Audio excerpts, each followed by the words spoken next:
if they don't make it to the finals, then this might be one of the biggest L's in NBA history. Hot topics. Embiid never had the mentality to win a championship. I don't think he ever will win a championship. The best analysis. But Jokic, he might be the best player in the league this season. He really might be the MVP. This is the Full Court Report.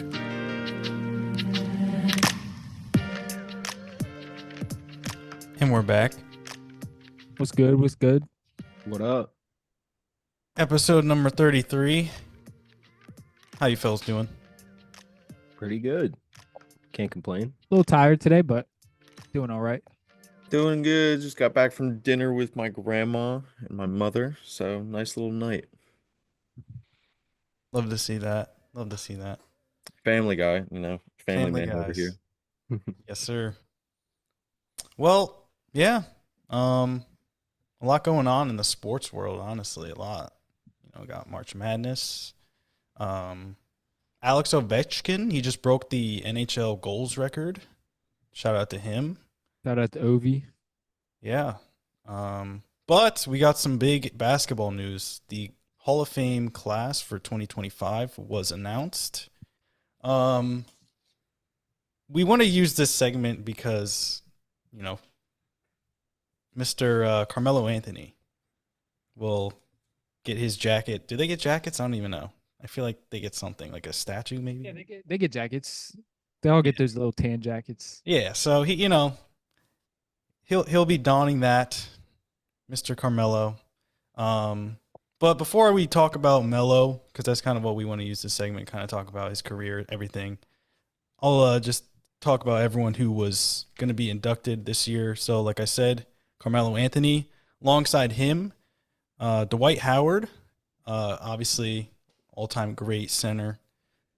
Billy Donovan, who's the current head coach of the Bulls, but prior to that, he was in OKC for 5 seasons, and before that, he was at Florida for a long time. He won back-to-back championships in 2006 and 2007. So Billy Donovan going into the Hall of Fame. Danny Crawford, who officiated over 2,000 games from 1985 to 2017. So shout out to Danny Crawford, as well as the 2008 Olympic basketball team for Team USA. Melo was also part of that team. The Redeem Team, I guess, is what they call themselves. There's a great documentary about it. Kobe, LeBron, Dwayne Wade. So a lot of these, great players getting in. On the women's side, honestly, I think the women's side might be better than the men's side. Sue Bird, 13-time All-Star, 4-time champ with Seattle. She also won 2 championships at UConn. Maya Moore, who was the 2014 MVP. She also won 4 titles with Minnesota, as well as 2 at UConn as well. And then her teammate in Minnesota, Sylvia Fowles, she was a 2-time champion. She was a 4-time Defensive Player of the Year, 2-time Finals MVP, and 2017 League MVP. She's also the all-time leading rebounder for the WNBA. So, honestly, the women's class is absolutely insane. And then as well as a contributor, Mickey Arison, who is the owner of the Miami Heat since 1995. Excuse me. LeBron, D. Wade, Lonzo Mourning, Jimmy Butler, they've had an outstanding stretch, really, the past however many years. So he's getting in, contributing to the basketball community. But like I said, Carmelo, I feel like is kind of the high. I don't know, maybe the highlight of this class. 10-time All-Star. He definitely is. He definitely is the highlight of the class. Well, I just figured, like we said, we kind of did with Derrick Rose earlier in the season. I think he was getting his jersey retired or his number retired with the Bulls. I don't know. What are some of your favorite Melo moments? He's obviously one of the best players of all time, but Justin, I'll let you go first because you obviously, big fan. So Yes, sir. First of all, the first and most important reason he deserves to be a Hall of Famer is because he is the reason that I am a fan of the sport, even at all. So thanks, Melo. Thanks for that. But obviously my most favorite moment, I was watching it live I was watching it on TV. He broke the Knicks scoring record and the MSG scoring record and set his career high against the Charlotte Bobcats back in 2014. He had 62. He broke Bernard King's Knicks record, which was 60, and Kobe's MSG record, which was 61. Um, he put up 62 with 0 assists. So that's a great game from Carmelo. Yeah. Um, and in 2013 against the Heat with Dwayne Wade and LeBron sitting out, he put up 50 on all jumpers. Put up 50 points all jumpers. And just in general, every time he gets a rebound, he's always going, "Hey, I got it, F out of here, get out of here." So that's just he's a dog. Greatest scorer to ever touch the hardwood. Um, I could really talk about this guy all night, but I'll let you guys do your thing. Toby, you want to go? Yeah, I'll go. I was telling you guys before this episode, growing up as a Nets fan, I guess you could consider me a little bit of a Melo hater. I will say though, I have huge amount of respect for his game. Obviously, in my opinion, one of the best scorers the league has ever seen. Just pure scoring ability. The moves that he made. Justin, I'm surprised you didn't mention it, but the 3-point celebration. Oh yeah. Oh yeah. I gotta say, it's Three probably in the a best dome. 3-point celebration there's ever been. So yeah, every time I look back at Melo's career, the moment that I think about is I think it was against the Bulls on Easter, and he kept hitting those threes at the end and just willing his way to, I think, overtime where they eventually won the game. So, like I was telling you guys before, I don't really feel like I have a lot of good things to say about Melo. Wow. I respect his game. One of the greatest scorers of all time. He definitely deserves to be a Hall of Famer. And that's where I'll leave it. Yeah, Melo really is one of the best to ever do it. Like as a pure scorer, I don't think there's many people ever that can really say they put the ball through the hoop the way that he can. You were talking about the Knicks game against the Bulls where he was hitting those like clutch shots down the stretch, and it made me think about the Nuggets game winner that he had against the Bulls, like where the clock was expiring. That was definitely up there for one of my favorites. The 62-point game, the 3-point celly, like Melo's really one of them. But I think my favorite thing about Melo, probably that jab step Hmm. or just his normal just jumper. That pull-up midi is just different. No, I think you guys definitely hit on all of it. Yeah, I mean, to be honest, I feel like as a Nuggets fan, I don't know. I don't really have any ill will towards Carmelo. I feel like growing up, I was kind of more of a LeBron fan and like probably didn't appreciate Melo as much until he got to New York, ironically. So I feel like, I don't know. I really don't have any ill will. I feel like there are probably some Nuggets fans that don't like Melo still to this day. I feel like it is what it is. I really don't care. But I think he's a perfect example of why the Hall of Fame is the Basketball Hall of Fame and not the NBA Hall of Fame. I think what he achieved in the NBA alone probably would have gotten him in the Hall of Fame. But I think it's important to talk about what he did kind of outside of the NBA as well, including his one season at Syracuse. He led them to their first and only title in 2003. I think it's the best freshman college basketball season of all time. I'm sure there's others. I think Anthony Davis had an outstanding freshman season as well, but I feel like you got to give the cake to Melo. He still has the record to this day, to my knowledge, 33 points against Texas in the Final Four. That's the most all-time by a freshman in March Madness. So, I mean, obviously an all-time great scorer, so it's not a shock that he has some kind of scoring record. But still very impressive. He was also one of 8 players to win all 6 Rookie of the Month awards during his rookie season. Ironically, he did not win Rookie of the Year. That was LeBron. But the other players, David Robinson, Tim Duncan, Chris Paul, Blake Griffin, Dame, and Cat. I did not think Cat made it, but who knows? I thought that was pretty interesting. He's the 3rd highest single quarter in terms of scoring. He scored 33 points. I don't know why he likes this number 33 so much.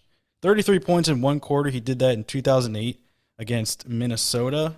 That's behind only Klay Thompson and Kevin Love. Klay had 37 in 2015 against the Kings. I think a lot of people remember that. And then Kevin Love had 34 2016 against the Blazers. So yeah, Melo again, all-time great scorer. I don't know.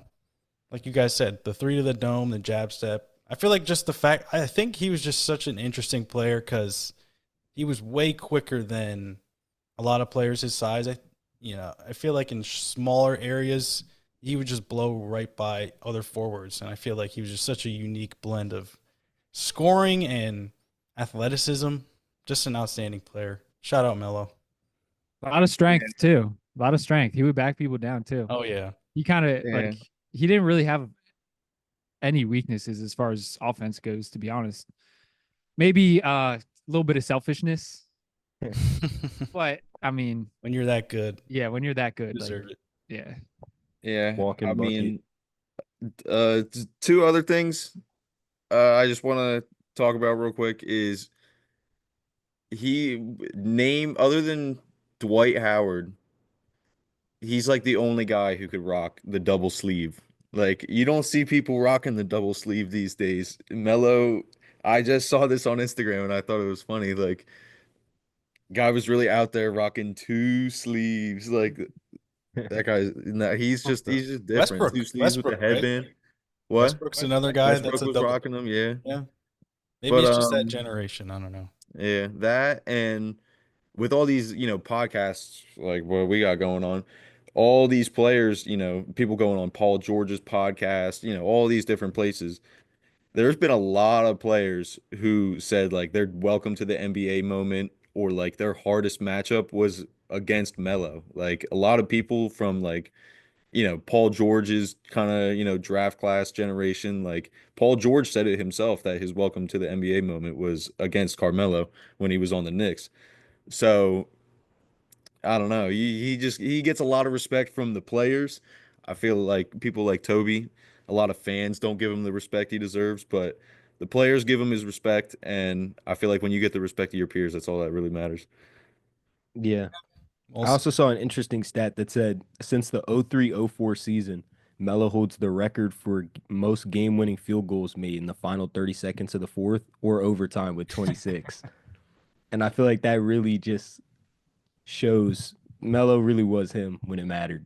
yeah, I A little think bit of an eye opener. I was That's impressive. I was reading his I was reading some facts too. I think there was one season where he had like 5 game winners in like 3 months or something, like within 5 seconds. I don't know. Yeah. Probably that's underrated aspect of Melo's game. But I also wanted to mention, I thought this was funny. His career high with the Nuggets was 50 points. Like Justin mentioned, it was 62 with New York, but with Denver, it was 50. He did that twice.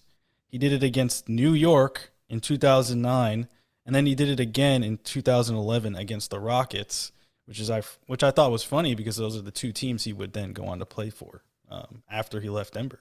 So I thought that was interesting. Yeah, wow. But yeah, like we said, great player. But I wanted to ask this question. I think a lot of people, I don't know, might question his legacy a little bit, despite the fact that he won a college title, like I said, and all those gold medals.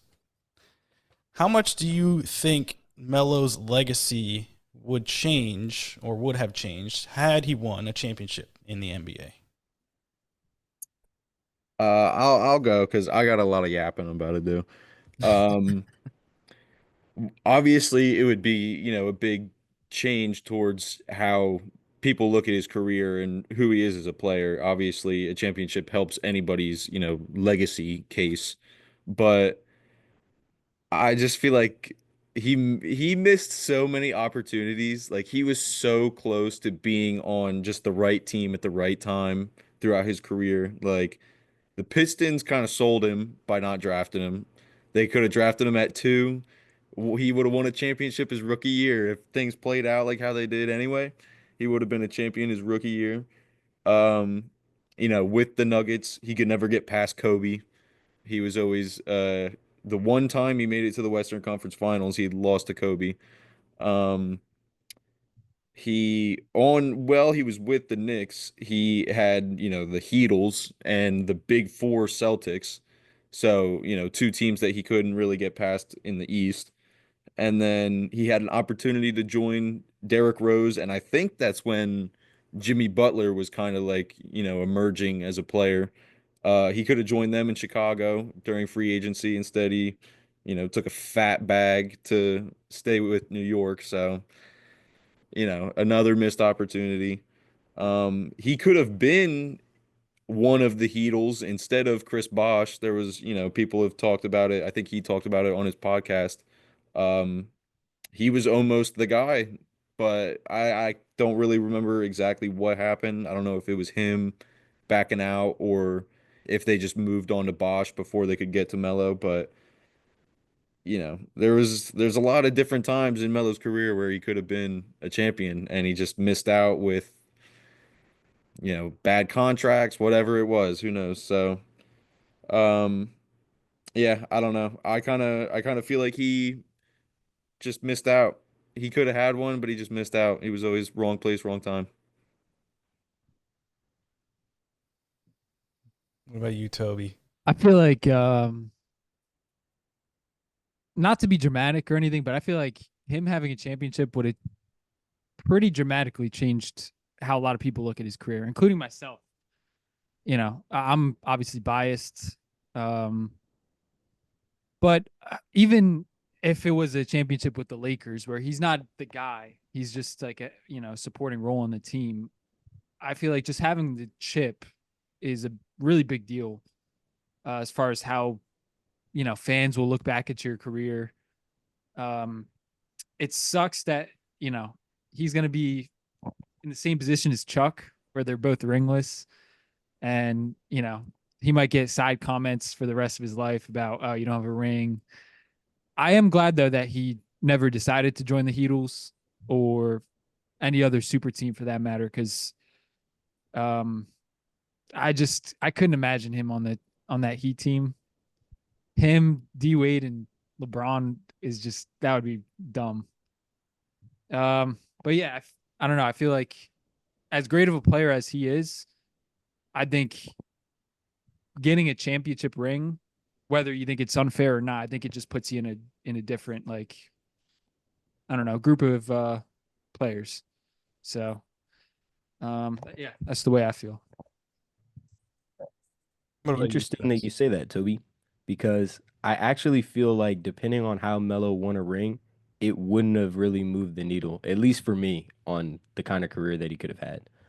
Like, if he goes to the Heatles with Braun and D Wade instead of Bosch, and he wins a ring as the third option, people would just be saying that he ran from New York or he ran from the Nuggets and stuff like that. And you would have like a tarnished ring the way that people say that about Kevin Durant and things like that. And I feel like had he been able to win a ring as the number one option on the Knicks or the Nuggets, it would have made a huge difference in his career. But him going somewhere else, even at the end of his career, like with the Lakers or the Trailblazers or OKC or something and winning a ring, we would look back and remember like, okay, Melo won a ring everywhere that he went and talk about him as a winner that way. But without him being the guy, I don't think it is really that much of a stain on his legacy. Before you go, Jory, I disagree that Melo would have been the third option on the Heat if he was there instead of Bosch. I feel like Melo was easily the best scorer out of all three of them, and they would have just fed Melo and kind of moved LeBron into more of like a point guard type of guy and just been like, all right, Melo, just get buckets. If you're cold, we'll take over. We'll do our thing. I agree with that. I think Yeah, I agree can with see that honestly. Because like he would have went to the Heat instead of the Knicks, basically. Like he's still in his prime. He's in the middle of his prime. I don't know. I think like everybody knows that LeBron was the best player in the league at that point, but like Melo's the best scorer in the league at that point. It would have changed the whole dynamic though. Like I like these kind of like talking about this kind of stuff, but I mean, if it's not Chris Bosh, you know, obviously it would be a different series, but nobody's getting that rebound. Yeah, You know, that's passing it true. out to Ray Allen. You don't think Melo's getting Melo that? could have gotten that board? Yeah, the Yelled F out of He here. would have been, Yeah, yeah. outta here. I don't know. I don't know. clutch rebound. No, That's what I'm imagine. saying it would just completely change the trajectory, and maybe they would win 4 in a row. Maybe they would only win 1. I couldn't see that happening, but you know, I do like talking about this kind of stuff though. I'm telling you what, if Melo's on that team instead of Chris Bosh, they're not losing to Dirk. I'll tell you that. Oh my I'll gosh. tell you that. All right. Here's what I think about Melo. I think I kind of agree with you, Spence. I think he's good enough individually to kind of transcend winning a title. I don't know how much it really would have moved the needle. I feel like when it comes to a player like Melo, I view him in the same light as someone like Allen Iverson or James Harden even. I think Chris Paul is this way, where it's like when you're comparing Carmelo to LeBron or Kobe or Michael Jordan, how much really would one title have changed that conversation? You know, like I think there's just a limit to how high we can think of Melo. And yes, winning a title would definitely help him. But I also think of players like Paul Pierce or like Tony Parker, who, you know, both won titles, both won finals MVPs. I still think that Melo was better than both of those players. So I don't know. I think The truth. Come on, Toby. Don't even say that. Get out of here with so. I don't know. I think yes, I think if he had won a title, you know, we could talk about him in the likes of someone like Giannis, you know, who kind of was at the top of the league for most of his career. Obviously got a ring. I feel like that might put him over Melo. He also has got some MVPs, DPOY. Nah, Justin. Nah. Giannis is definitely over. Come on. that. Nah, you're right. You're right. You know, I don't know. It would have been great to see it, but you know, not everyone can win, so it is what it is. He played in a tough league, a tough era. Yeah. All right, well, The guy, the real Melo, the real Melo. None of this LaMelo Ball nonsense. exactly. All right. So, yeah, like we said, shout out Melo. Shout out the whole Hall of Fame class. It's a great class. Going to be interesting to hear those speeches. But, yeah, I thought this would be a fun thing for us. The league, you know, we got, I think, 4 or 5 games for the majority of teams left before the play-in/playoffs begin. And so we're at the end of the season. With that being said, there's been a number of teams that have already been eliminated from the playoffs. So we wanted to use this time to kind of shed light on some of these teams that we probably won't be talking about for the next 2 months or so. Yeah, we would all pick one team, and we're going to try and do a mock offseason, essentially, try and rebuild them and get them back to the playoffs. So I think we said I'll be doing New Orleans. Toby, you said you're going to be doing Brooklyn. Oh yeah. Spencer, Yeah, we can you see tell the logo. the logo, Washington. Yeah. And then Justin, I think you said Philly/Charlotte. I think I'm going to stick with Philly. I've been talking about Charlotte a lot this season, so I think I'll do Philly. All right. So, like every offseason, we want to start with the NBA draft. So, we have a little simulator here for the lottery, and we're just going to use the teams that we all picked and kind of just go in order. So, go ahead. You can Let's do this thing. let's do it. Roll those ping pong balls. Oh man. Oh, and there it is. Ah, dang it. So I guess according to this, I'll pick first. And then we got Spence and Justin, and then Toby last. Sorry, Toby. Hopefully good. the real lottery doesn't go like this. I got a plan. All right. Well, I'm gonna definitely. This changes a lot, but I'm gonna stick with my original pick, and I don't care if this is wrong. So here we go. New Orleans Pelicans select VJ Edgecombe, shooting guard / point guard out of Baylor. Here we go. Yeah, no, I mean, I really like this kid. I think he's absolutely fun to watch. I think he's an absolutely insane athlete. He's just a highlight reel basically waiting to happen. He's kind of like Anthony Edwards in that sense, where at any given moment he could just lift off and punch it on someone. With that being said, I think pairing someone like that with Zion would be an absolute nightmare for teams. I think the fast breaks that those two could run would definitely go crazy. I think defensively, he's a really solid defensive player. I think he's got really good awareness on that side of the ball. And obviously a great athlete. So he makes those like really freakish plays, like chase down blocks and playing in the passing lanes. I think he has all defensive team potential. And he's a good shooter, I think, a solid shooter. So he's not really a liability in that sense. So I feel like pairing him with someone like Zion, who might need a little bit more space, it really wouldn't clog up the lane, I guess, too much. So again, VJ Edgecombe out of Baylor, that's my pick.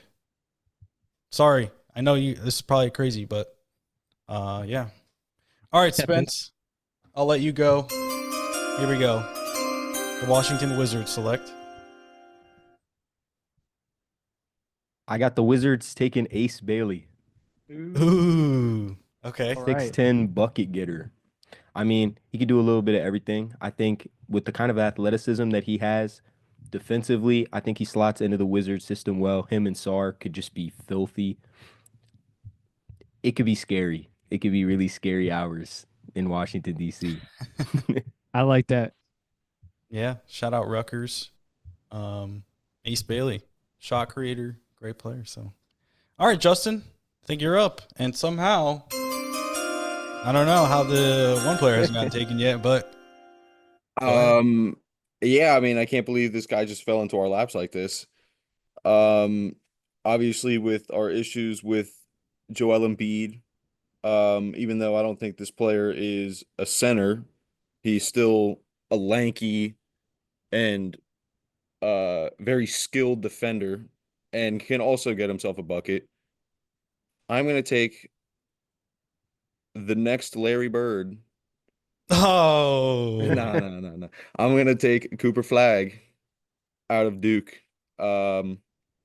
Obviously, we're just excluding every other team in this draft lottery. It's just imagine if our 4 teams were the only 4 teams that existed. I can't believe Jorie just fumbled the first pick that bad. Honestly, I like Spencer's pick a lot, but I got to do it. I got to take the best player available, the best player in the draft. He's going to be every time he plays U2 teams, he's going to go extra hard to because you guys didn't take him one. But Cooper Flag, welcome to the Philadelphia 76ers. That would be my worst nightmare in real life. Oh my gosh. In real life, that would be my Yeah, worst that would be nightmare. kind of gross. Yeah. No, I mean, I don't know. I definitely could have took Cooper, but I kind of wanted to stick with my original pick. But Well, definitely. I would have picked him if the draft had went according to how I thought it was going to go. VJ Edgecombe would have been my pick. Mm-hmm. All right. Yeah, no, I think I feel like you're right. Cooper has absolutely insane upside. I don't really know what his comp is, but I think I said this about Cade when he was going to get drafted. It just feels like he doesn't have any weaknesses. I don't know if he's like absolutely special in any one thing, but it's just he can do everything, it feels like. So I feel like he's going to be outstanding in the NBA. But Toby?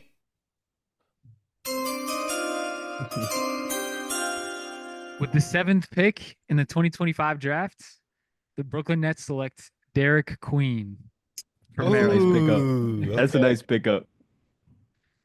Now, admittedly, I'm not the biggest college basketball watcher. You typically start watching during March Madness season.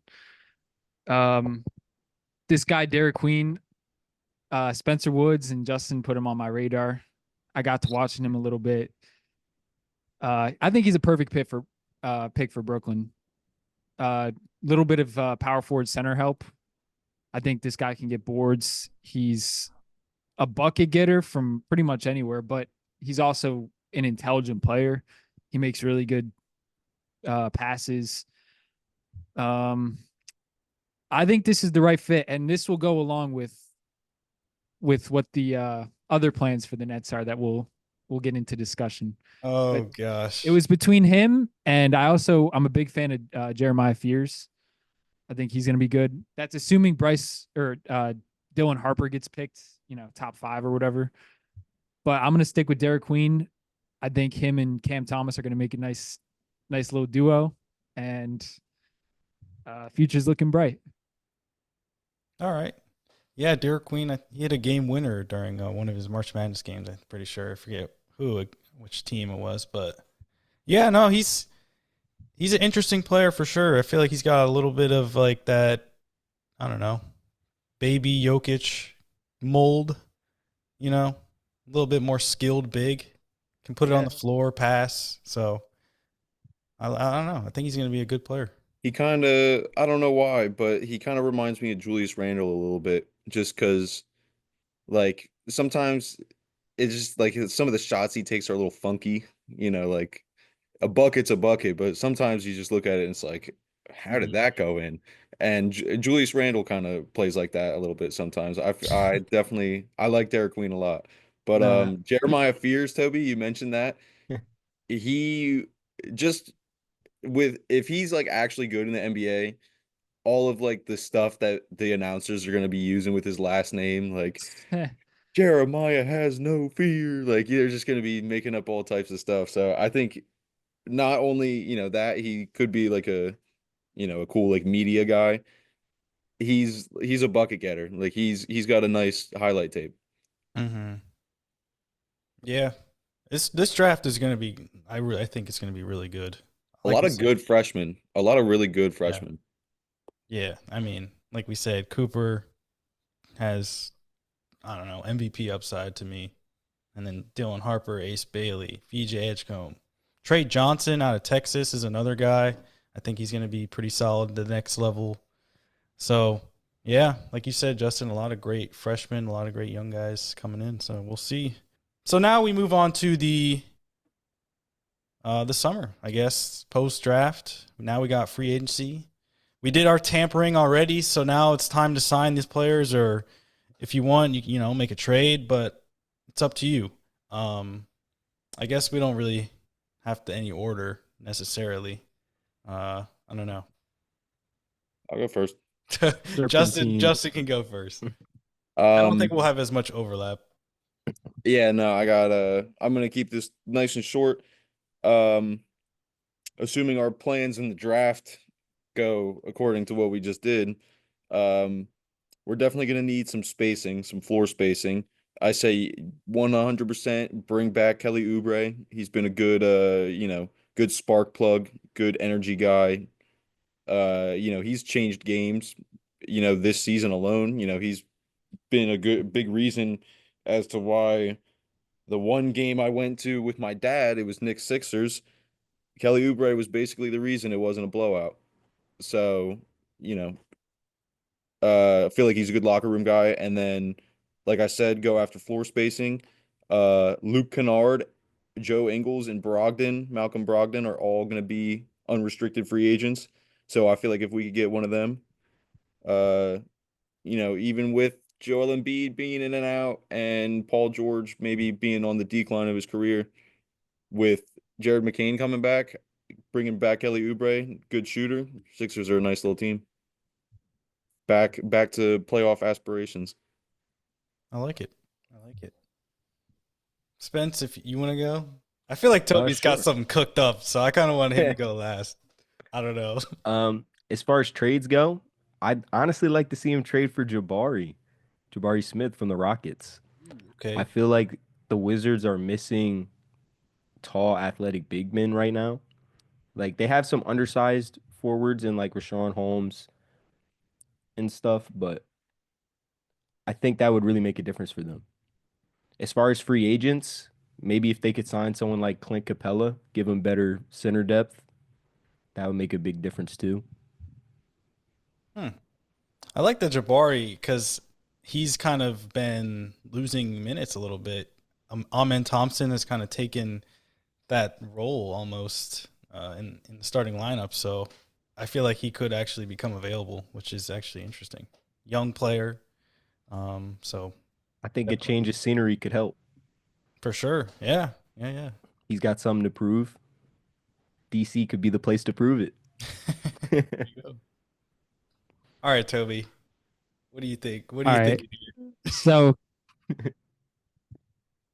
there's a couple of things, but I wanted to get this off my chest. So this might sound a little bit crazy. I think the Nets have a real shot at Giannis. Oh my god. I think the Nets have a shot at Giannis. There was a recent headline that said Giannis is plan A for the Nets this offseason, meaning I believe they're going to go all in, as they should, to try to acquire Giannis. Now, I would love, if possible, to keep Cam Thomas on his team because I feel like you need a Cam Thomas paired with a Giannis, just for the scoring. But an anonymous GM did say that the Nets can pretty much go in. They're in a good situation because they can go in any direction they want. They have 10 draft picks, 10 first round draft picks at that in the future. So, plenty of trade stock with those draft picks. They got players like Cam Johnson, Nick Claxton, Day'Ron Sharp. I think they have a lot of pieces that they can, offer the Bucks. Now, if Giannis isn't available, if they can't get Giannis, another player that I really like the Nets going after would be Trae Young. I believe he only has a year or two left on his current contract. I could be wrong. But even so, I feel like if they have a successful year and he feels like this is his new home, he might resign. Pairing him with Cam Thomas, they might be a little light on the defensive side, Little. A lot. as far as the backcourt goes. But I think this scoring wise, I think that would just open up the door. A healthy Cam Thomas next year with Trae Young and Derek Queen, I think it's going to take maybe another extra year for them to be actually competitive, but I think that would put them on the right track. So I want to say Giannis. I want to see them get Giannis. I say more realistically, they go after somebody like Trae Young. But I think either way, it would work out for them. Interesting. Yeah, I should have let you go last. Do I have to pick one of them? Yeah, you can get both. You can have both Trae Young and Giannis in a perfect world. All right, I'll just keep Trae on then for now. All right, that's fair. That's fair. I can see. I don't know. It's not as far fetched as I think a lot of people probably think. Or I feel like it could happen. Giannis could ask out at this point. He just turned 30, I think. It doesn't feel like the Bucks have much of a future unless they make a big trade again, try and get a little bit younger. But we'll see. Maybe he's loyal to Milwaukee, he just doesn't leave. They just try and rebuild like Steph.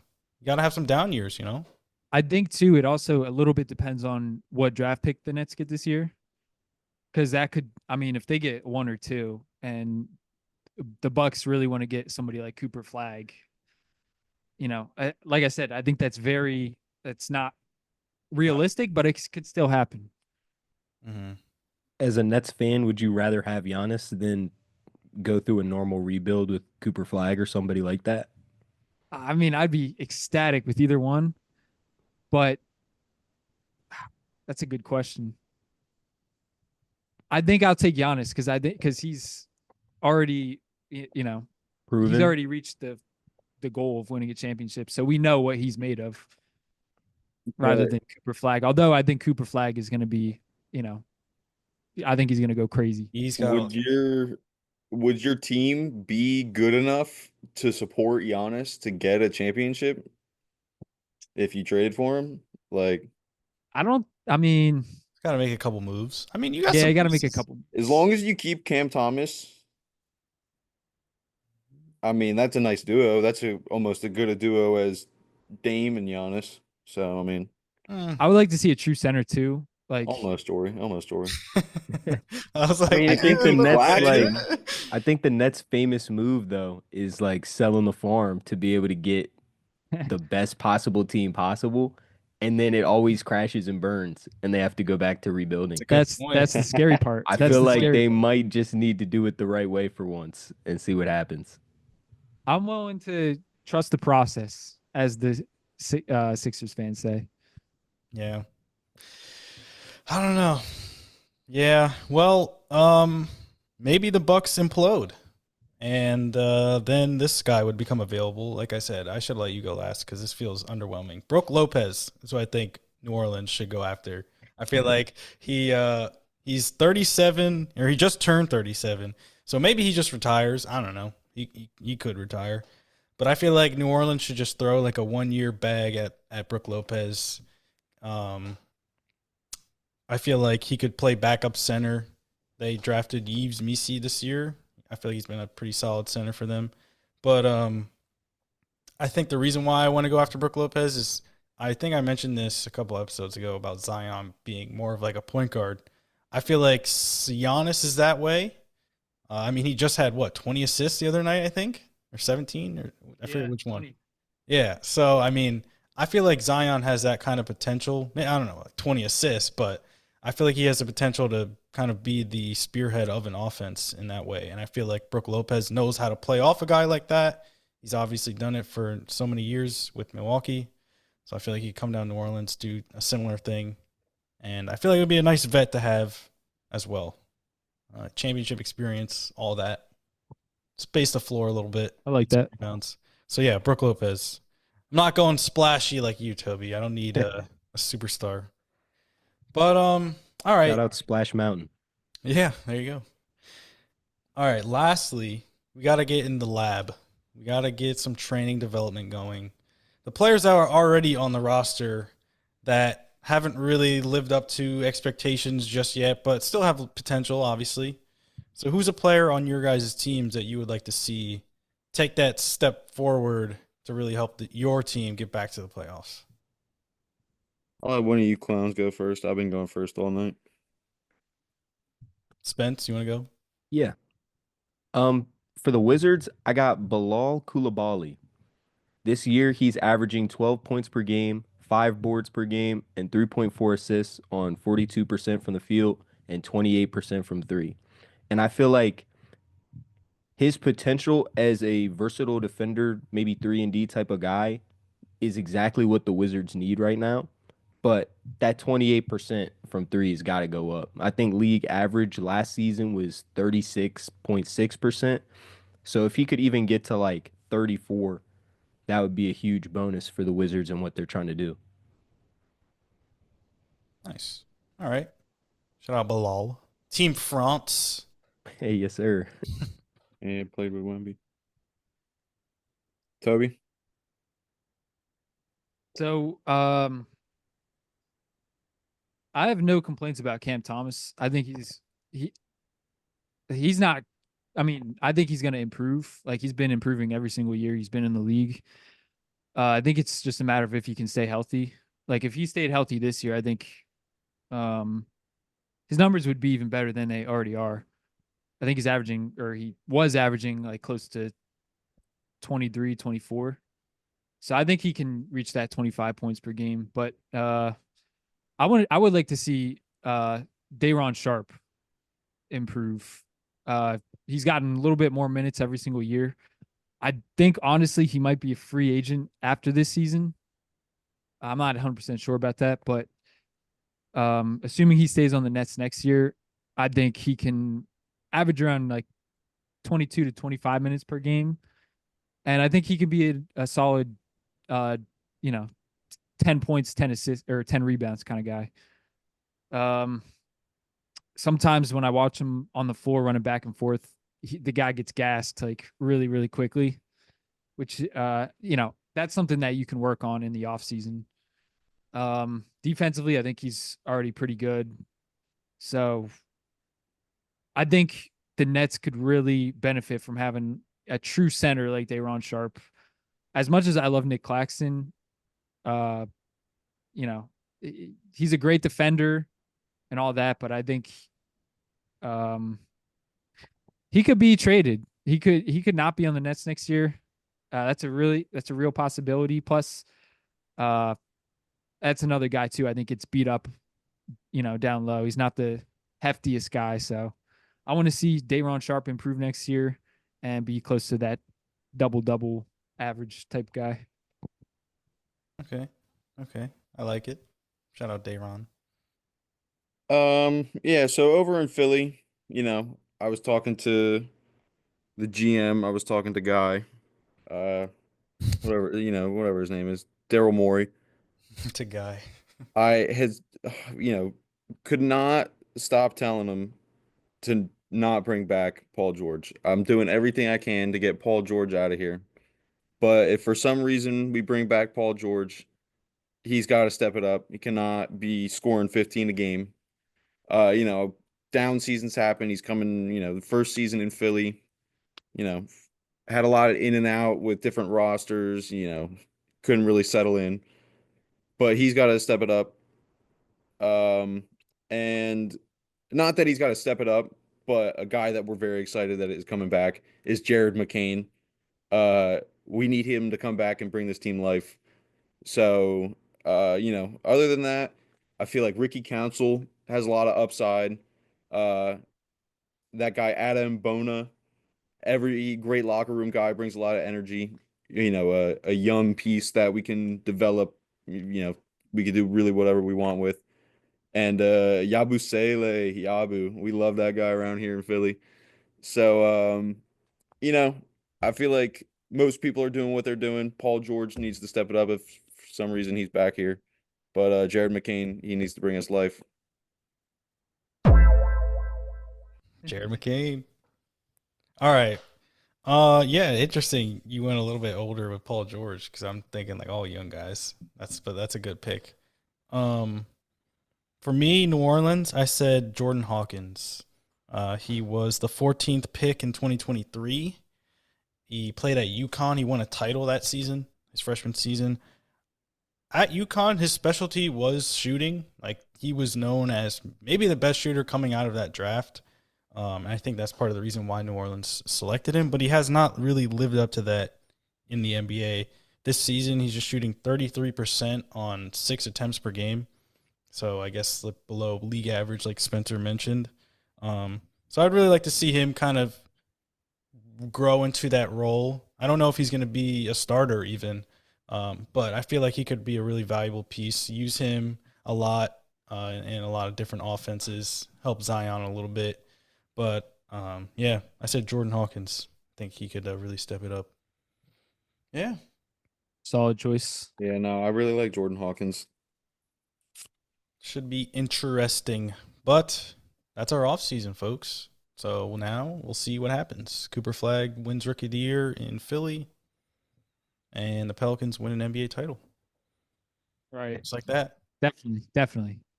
I mean, realistically, though, all 4 of these teams got a lot of upside. And honestly, Woods, I feel like the Wizards are my favorite team out of these 4 that we've picked.